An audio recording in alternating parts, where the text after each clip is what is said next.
balikan natin ang ating mga karambulista at ang programa Karambula sa DWIZ. Nagbabalik ang karambola kasama pa rin si Impilan, Conrad Banal, Jonathan De La Cruz, ako po si Cruz Angeles. Whoa! Yun. So, congratulations sa mga pumasa ng 2023 bar exams. Oho. Lalo na yung dati kong assistant, Julius Asuncion, JC. Congratulations. Hoy, abogado ka na, magpainom ka. Oy! Oy! Oy! Marami magpapainom. Ang mahirap, Lalo na yung ang gin. problema sa painom, Ah. kailangan meron ka itutulak. Meron. Ay, ganun ba? Panulak lang yung inom eh. Malakas magbibigay ng ganyan yan ang UST ngayon. A number. Nilo. Din Divina, baka naman makalimutan mo magbigay ng Din. mga ano dyan. Ano na kayo? Ang tindi ng dating nyo. UST po ang Ephraim Porciuncula BA. Okay. Ang kanya pong siyang pong top notcher. Okay? Ang sa 2023. Taga-UST siya. Okay. At ang gusto niya raw, makapagsilbi sa taong bayan. Oy, tama. No. Masaya yan. Yung kanya daw pong legal background gagamitin niya. Pero nagulat daw siya. Mula daw nung bata siya, as long as he could remember, gusto niya na talaga maging abogado. Ang kanya pong grade, 89.2625%. Pero kahit daw hindi pa nakapag-bar exam siya, nagtatrabaho na siya sa isang law firm. Nagtalunan daw, kinekwento niya, nagtalunan daw doon sa bahay nila. Nung nalaman siya ay naging number 1 sa UST po. UST. Paano kaya yan? Di celebration ngayon. Maraming UST. Maski talo sa UAP. Correct. Maski talo sa UAP. Okay sila sa bar. Yes. Gusto ko yan. Maraming pumapasa. UST Aquinas. Aquinas University, Legazpi, dalawa yata ang din, UST rin yun. Grupo Sa Aquinas. Aquinas, yes. Hindi ko pa nakikita yung yung line-up mismo. Top 20 ang inano nila kapon. Sinabi na. Yes, top 20. Pero ito po ang kanina, pinag-uusapan namin ni Trixie. Yung mga passing rate po, mga top performing schools. Yes. So, yung passing rates. Gusto ko yung kina-cluster nila according to number of graduates. Kasi mas, mas fair yan. Hindi mo pwedeng gawing number 1, yung 100% passing, pero 6 lang sila. So, in their own category, number 1 sila for those less than 50. So, ito po yung kategorya. Yung mga kumuha ng... At wala yung... ito first-time candidates lang. Yes. Wala yung... Dati kasi, sinasama yung... Ba't sino ba nag-3, Ha? Sino ba nag-3 tries? Meron bang gano'n?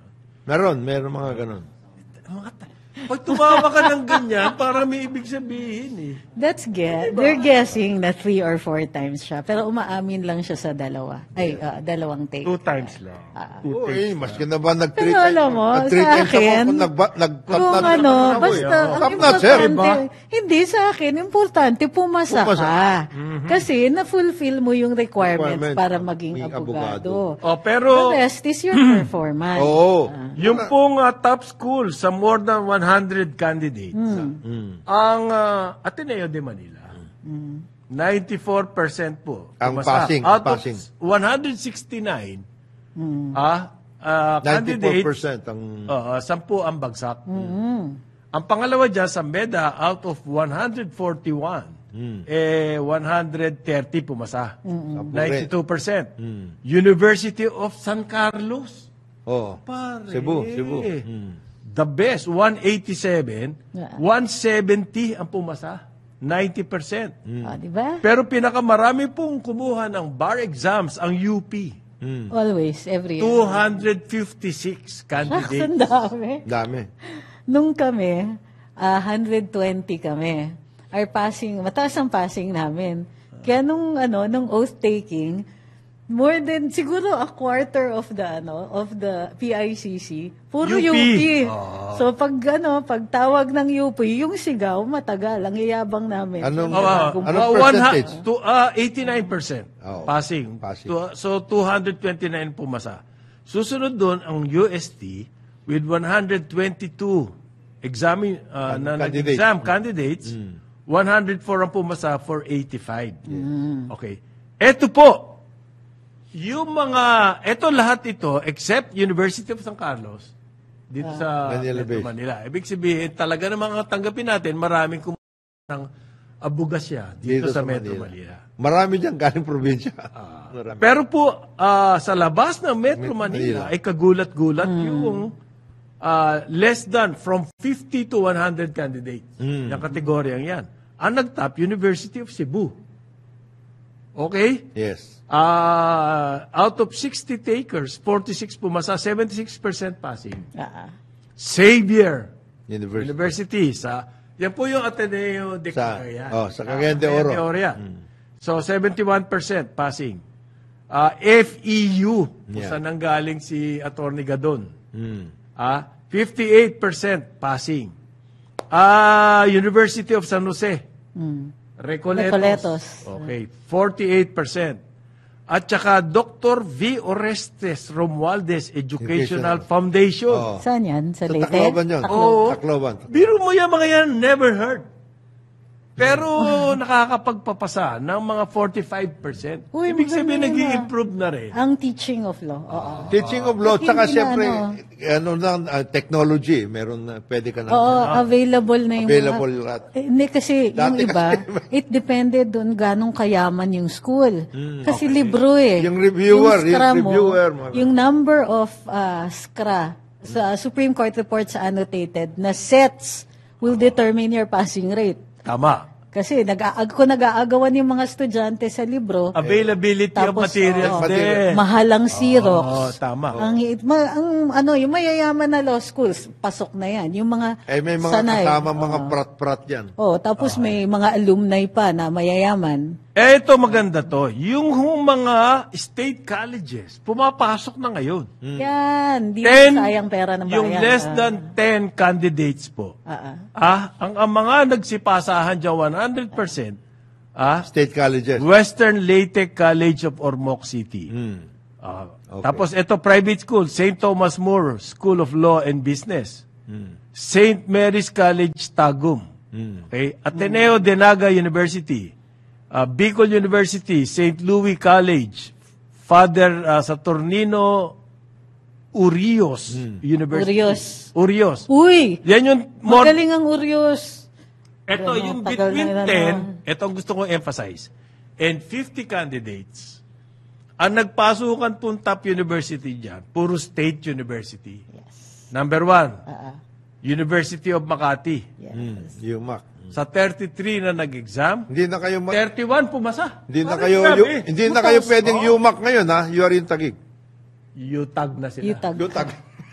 Hindi, yung location ninyo, Taguig kayo. Parang ang sama ng UTAG. UTAG ng ina mo. Okay. Ito private, St. Louis. Okay, 92% pass. Siya yung loan na private. Private. Pumasok dun sa... Ateneo de Davao. Silang dalawa lang. Pero, yung iba, Bulacan State University, 89%. Lakas, ha? University of Mindanao, 89% passing.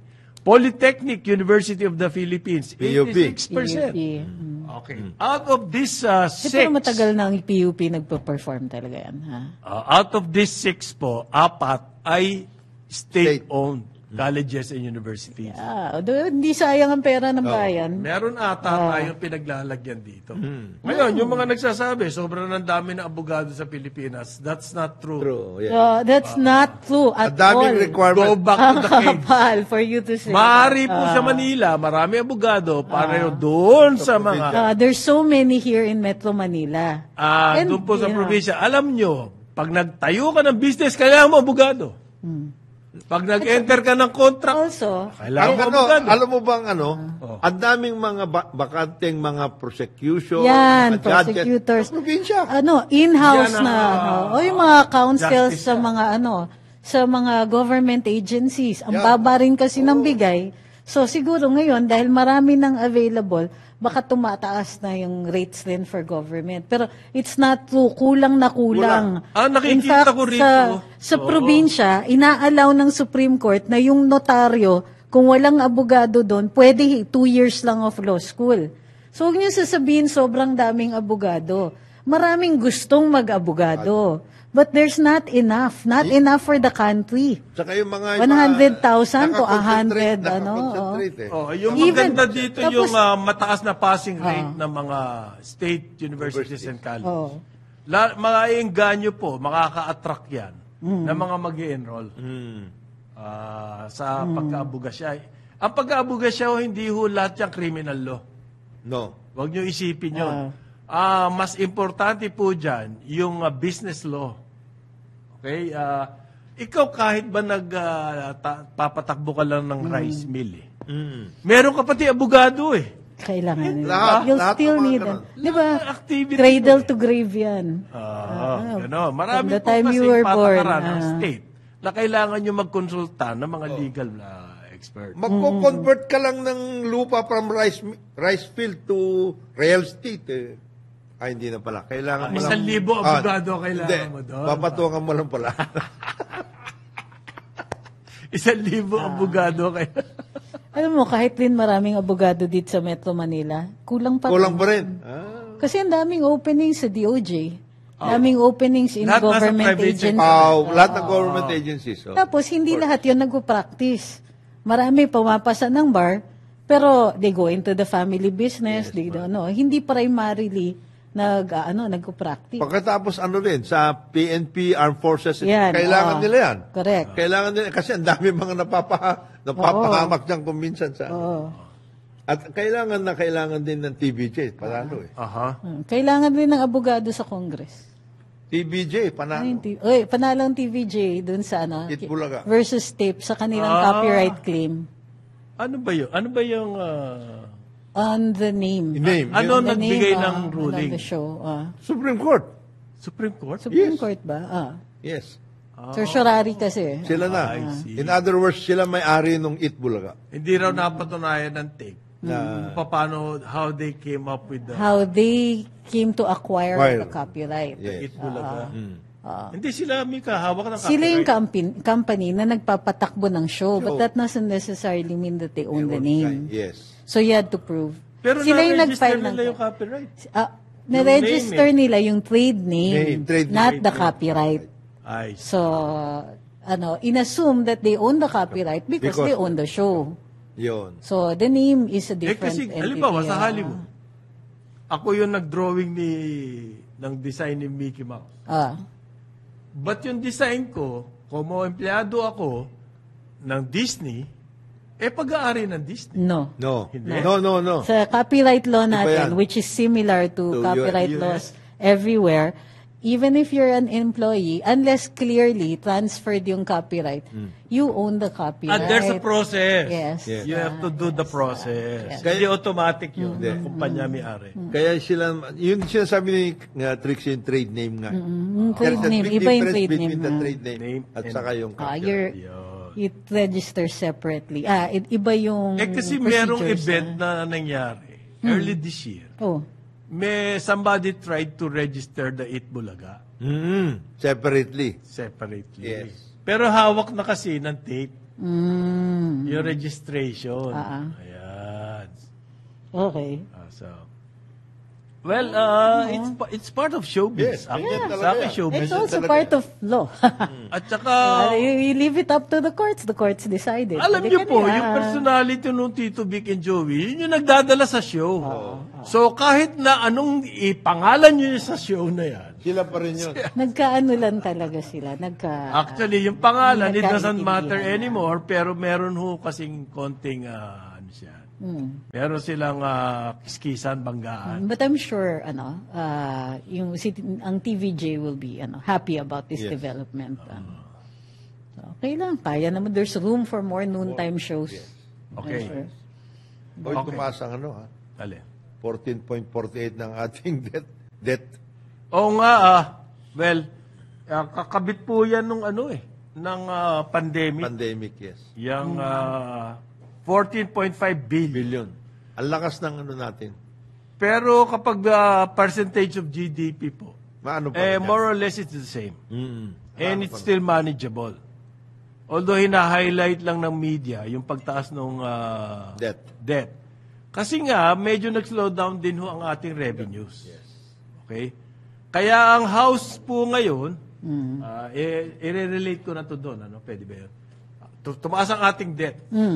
Okay, third quarter. Meron silang measure ngayon, road users tax.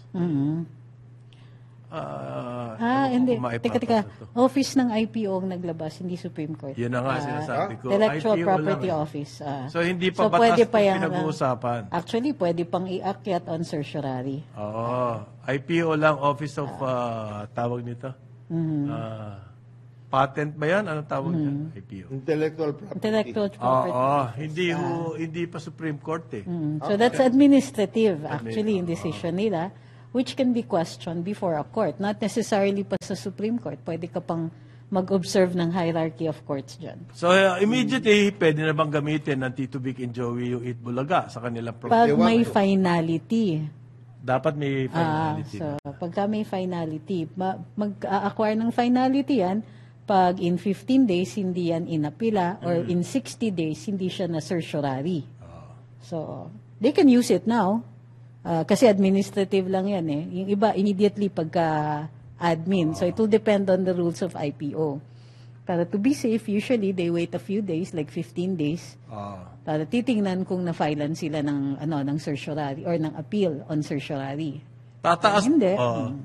Well, balikan ko yung kwan, ano? Yung motor vehicle road users tax. Ibig sabihin po nito, pag napasa itong bill na to, House Bill 9647, tataas po ang ibabayad nyo pag rehistro. Okay? Ang mare-raise na pera dyan, kulang-kulang sa 70 billion. Yan po yung bubunuin ng lahat na may-ari ng sasakyan. 70 billion. Bakit naman pinagdidiskitahan yung sasakyan? Hindi, kasi wala nang pupuntahan yung ibang revenue measures eh. You have to look for other means by which you are going to ang isang suggestion natin nga dyan sa Congress for purposes of the revenue measures, tingnan natin yung mga yung mga 1 peso a year per square meter. Na leases. Leases. Sa kanto ng Bendia. Tingnan yung mga ganun. Saka yung mga nakamerkana ng Maganda rin naman po yung sinasabi ng Kongreso. Dahil yan daw kung ating bayad sa rehistro ng sasakyan. Hindi naman nagalaw yan in the past 20 years. Yes. Tama yun. Sobra naman yun. Hindi naman pwede yun. Unjust na? Ha? Unjust na siya. Hindi ho na bago yan in the past 20 years. Gamit tayo ng gamit At ng yan daw ang dahilan kung bakit pakataas na sales ng mga kotse. Mukhang naglalabi ito mga car companies na magbaguhin yan. Tanggalin mo na yung muka. Oo. Nagpapalabi naman yung mga nilalabihan nila eh. Naglalabi talaga yan. Halimbawa, sa Kongreso, noong pong pinasa nila President Duterte yung CREATE, ang daming... kasama dyan sa CREATE, kasi ang idea ni CREATE, ibababa mo yung tax ng mga ordinaryong manggagawa.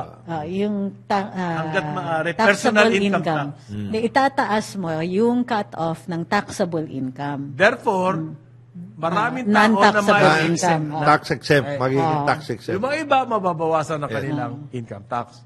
Paano babawiin yan? Sa ibang paraan. Nakahanap ka ngayon. Maghanap tayo. Isang nahanap dyan po, taasan yung tax ng luxury cars. Yes. Dodoblehin. Kasi kung ikaw mayaman, billion-billion ang pera mo. Hindi mo iindain yan. Maski magkano yung coaching yan, pag gusto ko yan, bibiling ko. And therefore, hindi maapektuhan yung sales. Yung dalawang Bugatti na umalis from Subic, kayang-kaya, Bugatti, kayang-kaya mo yan. Yung 5 million na tax, gawin mo 10 million. Wala yun. Billion-billion ng pera ko, iindahin ko ba yan? Hindi. Yun ang katwiran po kung bakit ginawa yun na dodoble. Aba, may magaling sa Senado. Imbes na doblehin, yung existing tax, kinalahati pa. At paano nangyari yon? Car lobby. Oo. Naglabi po yung mga Hindi yun. cars. Luxury car. Luxury car. Mahusay sila maglabi. Di ba pati tariff? Are we talking tariff rates or tax rates? Tax Tax yung and tariff. So, sales Tax and tariff. Tax and tariff. Pati tariff. Yes. Kasama yon. Kasama Because yun. kawawa naman the dealers. Tama. So, in the past 20 years, hindi daw po nagagalaw yan. Kaya akyat ng akyat ang number ng kotse. Oo. At saka nagyayabang pa sila. Nagyayabang. Record high ang ating binagbiling kotse ngayon. Ibig sabihin daw po niyan, yung mga mahihirap, sinasubsidize yung mga bumibili ng kotse. Dahil ang pamahalaan natin, gastos ng gastos to repair the road, repair the bridges, and everything. Na-affect yung other social services. Yes. Para sa Ang nagbabayad po ng tax na yan, yung mga ordinary manggagawa, ang nakikinabang. May mga dekotse. Kotse. Think of it as robbing the hospitals, the government hospitals, so that they can own these really nice cars. So, with the approval of the bill daw po, mga 870 billion ang mare-raise niyan. Naku po. Maghanap tayo ng ganyan mga... Mamahalan na mga kotse. But we are the most taxed when it comes to cars. And I agree. Dahil po hindi kakayanin ng kalsada natin. Yes, not enough roads until such a time as the road system can take it. And then They the have mass transit system. Yan po yung, Ayos yan. yung pambawi naman doon sa tumataas na debt. At ang debts natin, ang maganda naman dito, marami doon sa debts natin galing sa mga long term. Long term. DB, World Bank. Hindi mga commercial madalian. loan. Hindi commercial. Yes. Magandang pangitay niyo. Okay. At tingnan na rin ho natin, kasi nagkaroon nga ng CREATE, tingnan na rin ho natin, namomonitor ba yun? Yung usage ng mga incentives. Parang di ba? Incentives. Nagbibigay mga puro pledges pero meron ng incentive. Pledges pa lang yun. Hindi pa nakakatayo ng manufacturer. Hindi nga ang isa pa dyan, sa sinasabi mo, pledges. Yung pledges nasa dyaryo Oo nga eh. Pero nabibigyan... Doon bang official na meron ba talaga? Pero nabibigyan, pagka-register mo in these incentive-giving agencies, meron na nangyayari. Ayan. Ito napakaganda nito. Ang Manila po ay designated na. Naboto ng World Travel. Yearly to, World Travel Awards. Si Trixie naman eh. Tumatawa ka agad seryoso ako. Seryoso to eh. Binagbobotohan ito. Pinagbobotohan po. Ang Manila, ang naboto na world's leading city destination. Yan. Ang City of Manila. Ang mga tinatalo nito, ang mga dati kasi, ang mga kandidato, halimbawa, Acapulco, Yan. Mexico. Okay. Bogota. Ano yung basis nila for counting? Cancun, Cape Town. Anong basis Melbourne. for the counts? Ang sabi po, ang overall daw, Hotel ang pinakamaganda rito sa atin, ay yung attitude ng yung service attitude. Service yan eh. Yan po ang sinabi. Service related. Okay? Tama yan. Masayahin, palangiti, musically inclined. Ano to? Tawag nito yung hospitable. Okay? Kaya Manila po ang napili. London, ang mga tinalo, Lisbon, Las Vegas, Hong Kong, Hanoi. At malaking timbang daw po dito, yung ugali ng tao. Yan ang sinasabi natin. Take advantage of that. Naboboto na nga tayo ng ganito. Asan yung campaign? Hindi na ba yan na yun? May video nga. Ito na ba yung campaign? Ayan, accomplishment report yan. Papasok yan sa accomplishment report. Eto nga, and eto na lang ang tanong ko sa inyo. Okay, world's leading city destination. Asan yung mga pumupunta? Asan yung travelers? Leading destination ka nga, asan yung mga travelers? 4.8 million, di ba? Na part of which are OFWs. Balikbayan. Yan po, sabi po ng World Travel Association. Wala tayong strategy, Yun na nga Meron tayo mga ganyan na recognition. And yet, the tourists are not coming. Meron pang yung mga beautiful destinations, mga listahan ng Boracay, yung sa Palawan na beaches, named as some of the most beautiful beaches in the world. Pero wala pa rin tayong strategy to bring in. Yan daw pong diversity ng destinations dito sa Pilipinas sa maganda. Beaches, historical areas, natural sites. Ito naman si Rito. Built-in na. Ilocos Norte. Sabi ni Rito, sige nga, okay ang Manila. Saan kami pupunta? Sa Manila. Sa Muros. Kaya kailangan sabihin ng DOTE.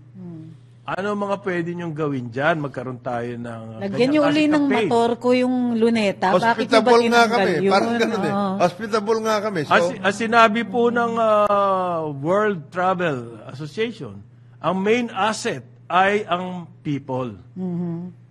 totoo naman yun. It is something a lot of countries in the world do not have. Totoo yan.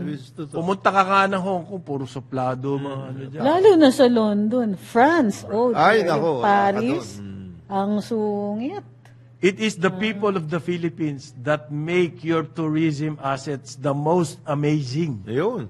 Yun pala eh. The work ethic, the happiness, the smile, the hospitality. Grabe.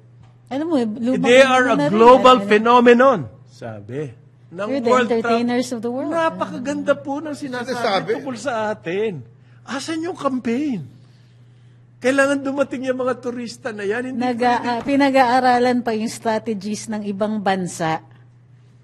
Kaya these are educational travels, ha? And ito, so, si second most travel. Baka naman angkinin pa ng DOT itong na sila may kagagawan dito. Uy, pustahan tayo, papasok yan sa accomplishment report. Magbabalik ang karambola, oras Kami natin. nagdala ng mga tao dyan. 9:32 ng umaga. Balikan natin ang ating mga karambulista at ang programa Karambol sa DWIZ. Babalik ang karambola kasama pa rin sa impilan, Conrad Banal, Jonathan De La Cruz, ako po si Trixie Cruz Angeles. Congratulations sa City of Dreams, Manila. Sila po ang nanalo ng world's leading casino resort. Since 2020, hawak na nila yung titulo na yan. Yung City of Dreams. 2021, 22, 23, 4 straight. Ano siya? Po. Most? World's leading casino resort. Ba? Yeah, Ang City galing, of Dreams. Ang may-ari And po it's niya. here. Bell Resources ng yung Tagaytay. Sina Willie Osher. Willie Usher at saka SM Group. Baka naman Napakaganda niya City of Dreams kasi. hindi mo ka napupunta dyan eh, si Willie. Hindi mo pa nasubukan. Si Willie bang ano dyan?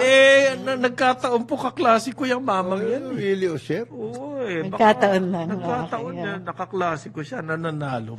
Isipin mo yan. Hindi maganda eh. Maganda. Maganda ba yun? Hindi ko pa napupunta yung City of Dreams na yan eh. City. I'm trying to kasi most of them look the same to me. You go to one, you go to all. Yeah, no. Pero maganda kasi yung restaurants niya. Masasarap pa po. So, syempre, yun ang makikita. Well, Hindi naman ako susugal, pero kumakain ako. halos lahat po ng, hindi ng halos lahat ng hotel dyan sa Entertainment City, masarap ang pagkain. I think Yan, yung major selling point. Hindi kasi yung iba, Okada, yung Soler. I think yung City of Dreams kasi marami silang yung original na restaurant, hindi franchise. So, para sa akin, winning formula yun eh. Na original. Oo, kasi bakit ka pupunta doon kung pare-pareho lang makikita pupuntahan mo, let's say, yung pizza place na it's everywhere in Metro Manila, di ba? Or sa fast food. Sa Resorts World ka magpunta. Oo, kung gusto mong ganun. At least meron pang tawid papunta ron sa airport. Terminal 3. Sure. Excited na raw yan sa privatization na naiye. Oo. Kailan nila isusoli yung Alin? kasi yung ino-occupy nila doon is only supposed to be temporary, di ba? Yun. Meron silang area doon Ang dami na pong building. Ano reclaimed gagawin area. doon sa mga Uy, building meron na yun? nakareserba para sa kanila doon. Ang dami na pong building yun eh. And from what I remember, nangako sila, hindi lilipat na kami. Pero tapusin muna daw nila yung pag-build dun sa sa reclaimed Kaya area. ano po yung mga building? Na hindi doon? pa Sayang nila naman. inuumpisa na gano'n. Turnover nyo na sa government yan. Oo, government property yan eh. Villamor na lang? Isa yan dun sa dapat tinitignan na magkano ba ang lease nyo dyan. Yes. So, Uy. oo. Uy. Pag napag-usapan yung list, dapat lang lahat yan. Lahat yan. Ma-review. Okay. Oo. Contempt daw po. Ay. Marami nag-uudyok dito. Paano na yung contempt? Well, hindi. Of course, yung highlight ng hearing on the Committee on Franchises ay yung pag-detain kay former Undersecretary Lorraine Badoy at saka kay Jeffrey Celis, also known as Ka Eric. Now, ang reasons, they share two reasons, no? Disrespectful answers. Si Undersecretary Lorraine Badoy supposedly was caught lying to the congressman, and then si Mr. Celis supposedly for disrespectful answers and non-answers to the congressman. Unresponsive. Tsaka speaking out of turn.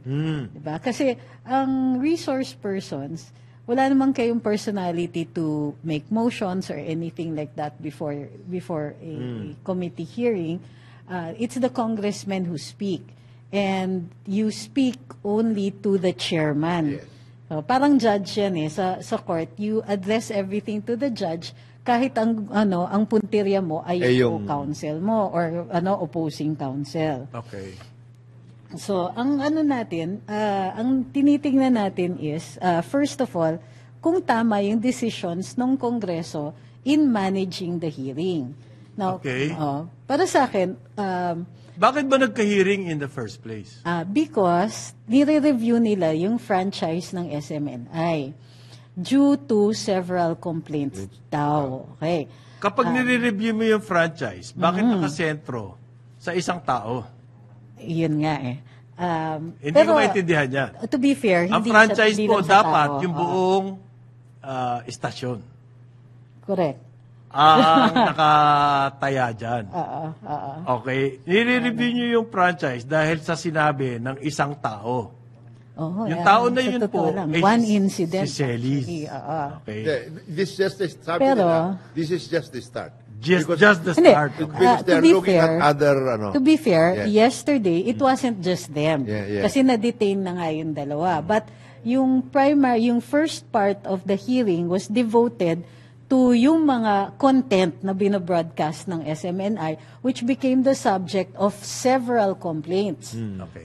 So, yung kay Mr. Celis at saka show ni Lorraine Badoy have already been subjected to several complaints na to the NTC, to the MTRCB, and then one of course na naging privileged Sino yung speech ni nagko-complain? iba-iba. They are saying they Yung were mga topic targeted. nila. Oo. Okay. So, Yan ang the manner halimbawa, by which they're turning themselves. Okay. yung isa was, yung complaint ni, pangalan nito, Atom Araulio. Okay. And si Tinay Palabay. Aha. Human rights advocate itong si Tinay. But they were identified as members daw of the CPP, NPA, NDF. Red tagging. Ngayon, in other statements, they said, komunista yung mga to. Okay, para sa akin, nuance to. Kung tinawag kang komunista, there's nothing wrong with that because that's not a crime. Pero after the designation of the CPP, NPA, NDF as a terrorist group, calling somebody a member of that group might be libelous because it's a crime already. So the committee took cognizance of that.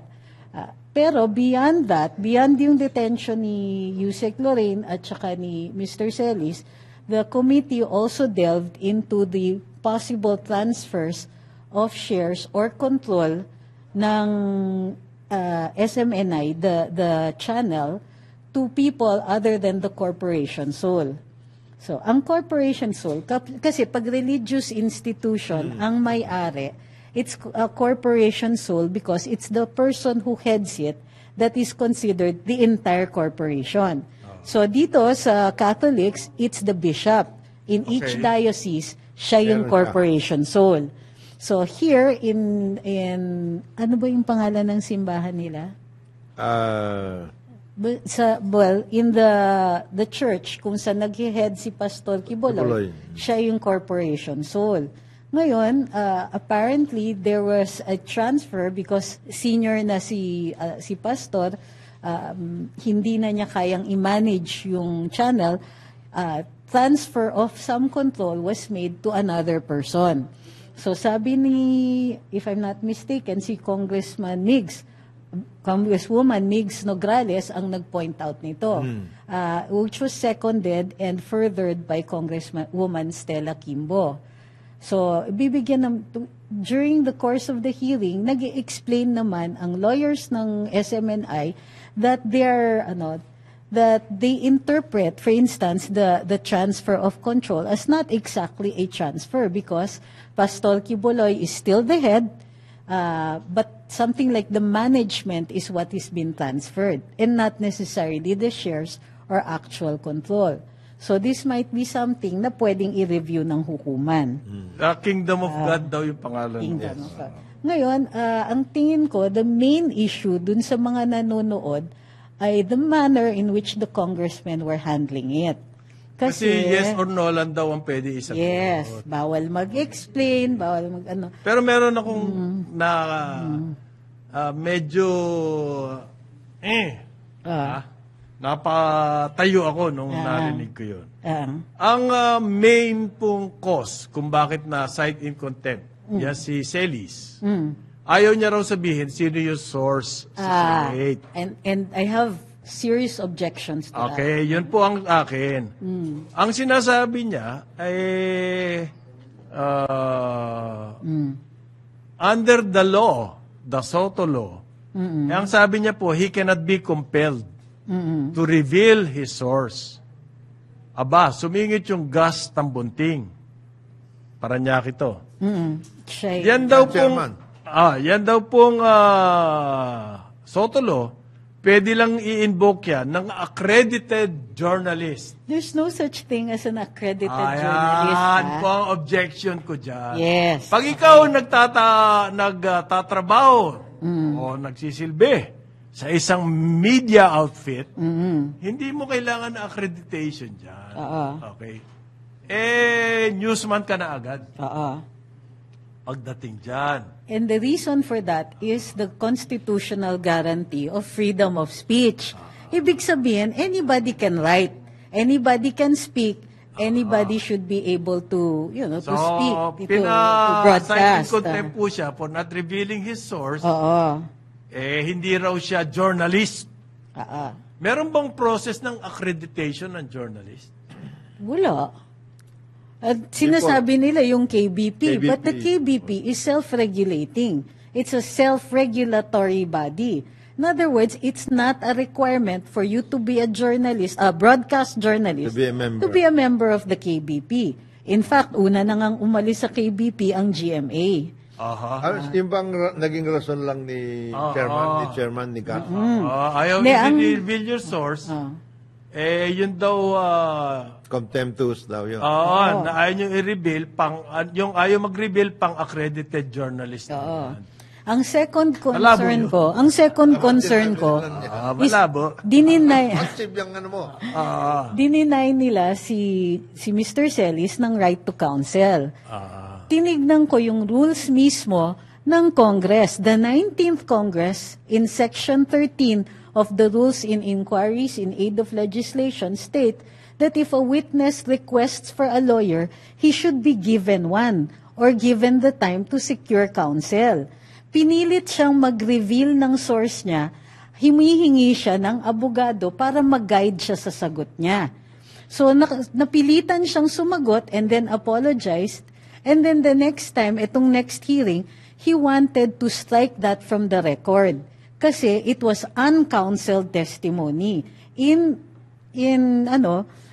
violation of Congress's own rules. Pero the congressmen either were not aware of the rule or were ignoring it because they fell back on rules like oh, you cannot answer here, you cannot make a motion before the committee. Of course he cannot, but he can ask for the protection of his rights. Meron pong I felt that was isisingit ko lang denied. yung National Union of Journalists of the Philippines. Yan ho yung mga unang kumakalaban dyan kay Badoy tsaka kay Celis. Yung red tagger daw yung mga hosts na yan, ano? Because they're, making a living out of the demonizing. Yan, yung mga nare-red tag nila. Pero sila mismo po, nag-o-object dito sa House, na nangyayari sa House, lalo na yung sinasabi ni Congress woman Margarita Ignacio Nograles na sinasabi po ang NTC daw is-suspend yung license ng SMN. Yan, nagpaano siya ng resolution. Ang NUJP mismo po, na kinakalaban itong dalawa na to, na sinasabi nila mismo, yung House, hindi na tama yung ginagawa niya. Yes, I agree. Okay. Yun daw pong NUJP, pinaglalaban nila yung karapatan ng expression. Pero itong ginagawa ng House, laban na doon sa pinaglalaban nila. Sinisikil nyo na. Because there are two things there. One is the continuing hearing. The other one is the resolution of Congresswoman Nograles. Ano ang kanilang in-object? To urge NTC, isuspindi daw ang SMNI. Kasi, hindi. For spreading fake news. Ano yan? For spreading fake news. That is a call-out lang. Wala, it doesn't mean anything. Sense it's a resolution. of Congress. Siya lang yun. The Congresswoman. Pero mukhang hindi naman pinagbotohan. She just filed the resolution. Just filed the resolution. Pero ang ano ko nga is, purpose? So wala pa yun, di ba? Wala. It's a resolution. It's just paper. It's a document that expresses... Hindi naman din pinagbotohan pa. Hindi rin naman yata kinalendar. They agreed daw that the media talent should be accountable for what they report. Yes. Okay? They have to decide.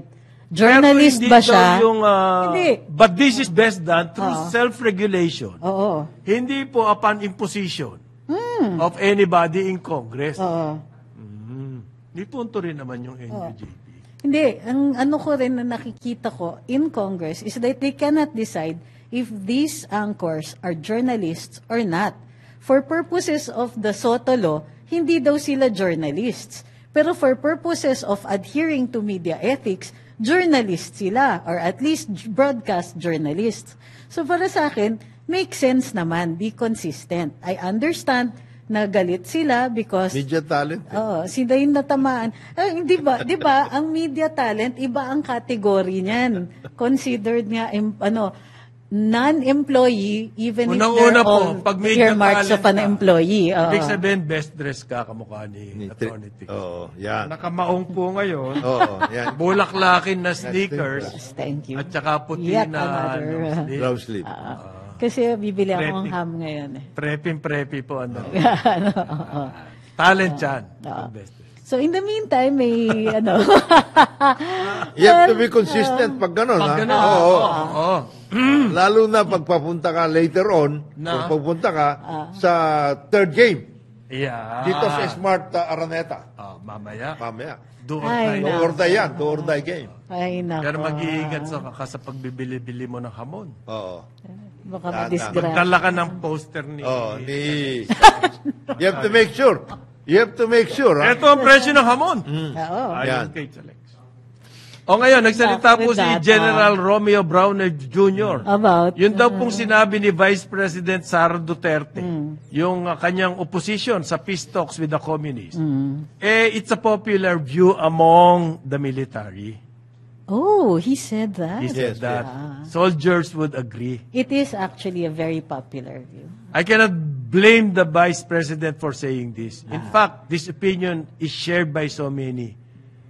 In our country, even soldiers, in our Viber group, there are similar sentiments because of the experience we've had with them. Yes, yun. We had sat down with them to talk peace, but what they were really doing was strengthening the new People's Army. Yes. Yan po ang sinabi ni General Browner. And it comes at a strategic time. On the run and diminishing na yung forces ng combatants ng NPA. So para sa kanila, it becomes wasted effort if you will stop them at this time. So, military Sabi niya, solution hindi kasi, daw ho siya against peace. Sabi niya nga, I hope this will finally come to an end kasi 5 dekada na raw po at ang dami nang namatay, both sides. And including civilians. Including civilians. So, it's a possible avenue, pero we cannot limit ourselves to that one and only avenue. Oh, and then there are other several Oo ways. naman, The other thing that's being done, and I think it's also part of the whole process, is that there are local talks. Diba, yung In the areas where there are still considered armed insurgents. Meron, Magkaiba ng reaction itong si Browner at saka yung si Congresswoman Castro. Ang sabi niya raw, si Duterte anti-peace, advocating for war. mali. Mali. Alam nyo, there are other... it's a very, how do you call this, partisan statement. Which is expected of, ano? But expected. Ayun ang Expected of Congresswoman Yan talaga Castro. sasabihin niya. Pag hindi niya sinabi yan, hindi na siya Congresswoman Castro. Pagdating dyan. But more than all of these statements so far, there are also other undercurrents. Okay. And it's more than just... Undercurrents, hindi third forces. no. Aside from the third forces, May undercurrents. and I'm not talking about financial. We're not? Not financial. Not Considerations. okay. Not financial. No, not at all. Not. Not at all. At all. Not at all. Ano, kasi mag-liquidate ka. Bakit nagas yan? Ay, nako. Yan pong peace talks na yan. Mahaba pa yan. Exploratory. Kaya nga, kailangan lahat ng voices naririnig ngayon. Exploratory nga. Okay. Ito sana, ayoko magitin pero maganda rin Si De Lima daw po, former Senator De Lima. Official. Official, Importante po yung word, official. Spokesperson ng Liberal Party na ngayon. Okay. So, siya na. Spokesperson siya ng Liberal Party. Official! No less. Grabe. Official. Kailangan may Not tatak official. Not anybody else can speak for the Liberal Party. Yan Except na, her. official. May Liberal Party pa pala. Yun na nga.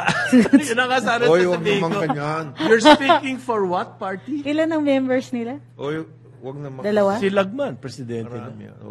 Marami. Kalain mo. Ayan ang presidente. So they have a president and a spokesperson. Pareho silang taga Bicol. Presidente at saka spokesperson. Chairperson. Malay mo, Malis nga pala si Lenny. No? malay mo lumago yan. Talaga. So, Lalo na ngayon, na-drop na yung, nabigyan na siya ng bail. uy, pwedeng sumingit ng pagkain. Tumin mo na naman. Kasi, Akala ko isisingit niya ang Pilipino ayaw sa divorce. Ayaw. hindi kasi Bicol Off the research. Galing sa Bicol, may nagregalo sa amin ng yung daing na ang tawag nila ay new look. Bakit nyo? Hindi ko rin alam. So, nire-research pa. Pero, pag kinain mo, makakalimutan mo talaga pangalan ng nanay mo.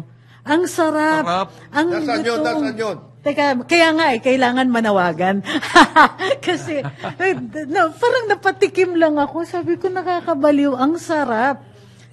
Dinaing siya. It's a dried fish na ang pagka-present is daing. Pero, unusually, unlike yung iba, parang, alam niyo yung danggit, di ba? Pag maliit siya, tsaka manipis, ang lutong, sarap kainin. Yung kanya, kahit hindi siya manipis, kahit medyo malaki siya, ang lutong, nasa level ng bacon. Baka yung yan. Pero, kaya new look, Siguro. Meron din ganyan ng ang Cavite at saka Bataan. Yung ganon yung malutong na medyo... Na isda, manipis lang, lapad. Lapad ba yung isda? Malapad?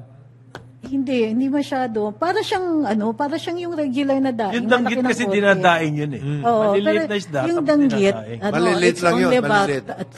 3 inches. Ito, malalaki diba? yan, yung sinasabi ni Ito, Trixie. it's about 5 to 6 Yes. inches. Malalaki yan, malalaki. So, pero, yung lutong levels niya, bacon. Meron ganyan. Cavite at saka Bataan, meron din. Parang mind-blowing para sa akin. 3 araw ko nang kinakain, di pa ako nagsasawa. Ipakita mo dito sa bukas at para yung Para mga... malaman natin. Naubos ka, kaya nga nananawagan tayo. Okay, warning lang ako. Sabi po ng Cybercrime Investigation and Coordinating Center, ang Pilipinas daw po ang pinakamataas ng shopping scam. Sa lahat Sa ng shopping 11, scam, yung pong mga Online sa shopping. internet Online. shopping, Ah. kung ano-ano nakalitrato pagdating sa'yo. Wala. Wala. Hindi, meron pang ang iba na pag private, hindi ka naka-platform, let's say it's not a Shopee or Lazada or something like that, meron tapos magpapadeposit sila, like diretso sa Tapos store. hindi darating. Tapos walang dadating. Ayan. Takbo. Ayan. Ayan po ang sinabi Iwasan ng natin yan. CICC. Meet-up. Mag-ingat po kayo. Tayo Ingat daw ang po. pinakamataas ng incident ng online shopping. Scam. Okay. Shopping scam. Hindi lang yan. Marami yung mga other kinds of scam dito rin. Oo. Kaya tignan natin dapat yun. Ingat Ingat ang lang lahat. lahat. Ingat. Di ba merong 16 days, 12 days of Christmas ba? Meron na ngayon 12 scams of Christmas. What? Oh! Yes. Isang common daw po niyan, yung fake shipping or delivery notification. Meron kang ganito. Meron kang... Merong ganito. dumating para sa yung ganyan, tapos pag kilik mo yan, dali na lahat ng information mo. Oh. Yan ang pinakasikat po ngayon. Ano yung doon ninyo? Ingat lang Ingat. Sige, Yung more isa on... pang online charity. Ayan. Ay scam din po yan. Maawa kayo sa mga taong nagugutom, mag-donate. Yan. Di, ang pinakaayoko yung mga rescue foundation sa rescue ng tapos hindi pala ginagastos Hindi dun totoo. sa pets. So dun sa reliable tsaka na proven ang suportahan natin. Pero suportahan natin. More on this tomorrow pagbalik natin dito. And in the meantime, antabayanan ang susunod na programa Ronda Pilipinas with award-winning journalist, wala pa? Si Dennis Antenor Jr., no less. Nakikiramay po muna ang Aliw Broadcasting Ay, oo. sa pamilya ni Gani. David Oro. Ang aming anchor dito sa DWIC. Yumao po yung kanyang kapatid na Si Ma'am si Lydia Oro Gabieta. Edad 69 years old. Tapos puso po kaming nakikiramay. Okay. At maraming salamat po sa pagsubaybay sa karambola nitong araw na ito. 19 days na lang po before Christmas. On behalf of Conrad Banal, Jonathan De La Cruz, ako po si Trixie Cruz Angeles. Sumainyo ang programang Karambola sa DWIZ. Hanggang sa muli, tayo'y magbabalik upang ihatid ang pagtalakay sa iba't ibang mga issue. Dito pa rin sa programang Karambola sa DWIZ.